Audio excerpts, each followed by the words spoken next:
हादसे के बाद ही नहीं, बल्कि उसके पूर्व भी हम लोग लगातार कार्रवाई करते रहते हैं। समय-समय पे बसेस को जाँचते भी हैं। जाँचने में जो कमी होती है उसमें डाँटते भी हैं, निर्देशित भी करते हैं, कार्रवाई भी करते हैं। इटारसी बस स्टैंड के आस-पास में जो बसेस थे उनको चेक किया गया।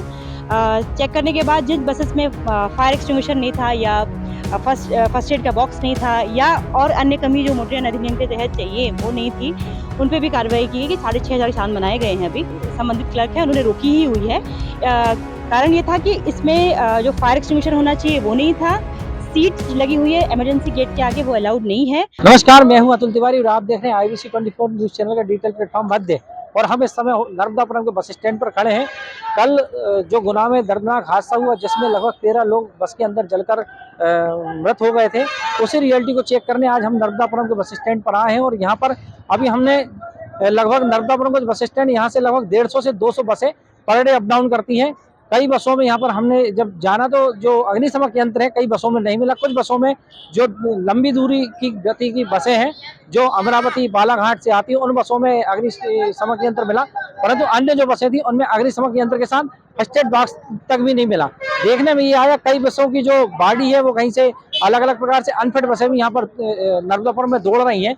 और कहीं ना कहीं इन्हीं अनफिट बसों के कारण देखने में ये होता है कि जो दुर्घटनाएं होती हैं वो इन्हीं का कारण होती है। लगातार यातायात विभाग और जो परिवहन विभाग है उसको यहाँ पर इस चीज़ की चेकिंग करना चाहिए कि जो लंबी दूरी की बसें चल रही हैं या जो अप डाउन कर रही हैं बसें, उनमें अग्निशमक यंत्र फर्स्ट एड जैसी छोटी छोटी वस्तुएं हैं कि नहीं। गुना में हुए हादसे के बाद नर्मदापुरम RTO भी लगातार कार्रवाई कर रहे हैं। सुबह से ही सतत अलग अलग स्थानों पर कार्रवाई की है, जिसमें जिन वाहनों पर अग्निशमक यंत्र नहीं उन पे ऊपर कार्रवाई कर रही है। होशंगाबाद RTO हमारे साथ मौजूद है और हम उनसे जाने किस प्रकार से आज सुबह से उन्होंने कार्रवाई की।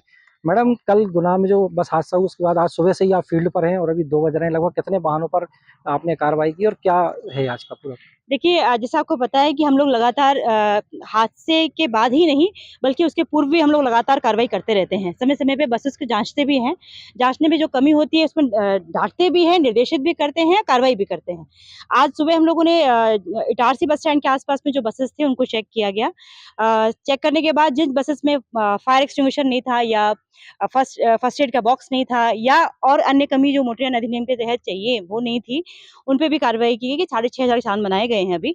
साथ में एक बस जो भोपाल पास थी, उसपे बकाया था 1.5 लाख का, उसको भी हमने जो है कर अधिनियम के तहत जो है ज़ब्त कर लिया गया है। मैडम, लगातार देखने में आ रहा है पीछे स्कूल बसें आई आज फिटनेस कराने के लिए। आप अभी चढ़े थे, इनमें क्या-क्या कमियाँ आपको पाई गई हैं? हाँ, ये बसेस एक्चुअली हमारी जो संबंधित क्लर्क है, उन्होंने रोकी ही हुई है। कारण ये था कि इसमें जो फायर एक्सटिंग्विशर होना चाहिए, वो नहीं था। सीट लगी हुई है इमरजेंसी गेट के आगे, वो अलाउड नहीं है। और इनको पहले भी हमने जैसे स्कूल बसेस चेक किए थे, उसमें बताया था इन लोगों को कि स्कूल के वाहन हो या कोई भी अन्य यात्री वाहन हो, उसमें इमरजेंसी गेट के आगे सीट लगाना अलाउड नहीं है। कारण ये कि कोई घटना होती है, तो इमरजेंसी गेट एक आधार रहता है अपने लिए कि वहाँ से निकल के हम रेस्क्यू कर सकते हैं लोगों को। और लगातार सुबह से ही RTO होशंगाबाद जो नर्मदापुरम RTO निशा चौहान कार्रवाई कर रही हैं।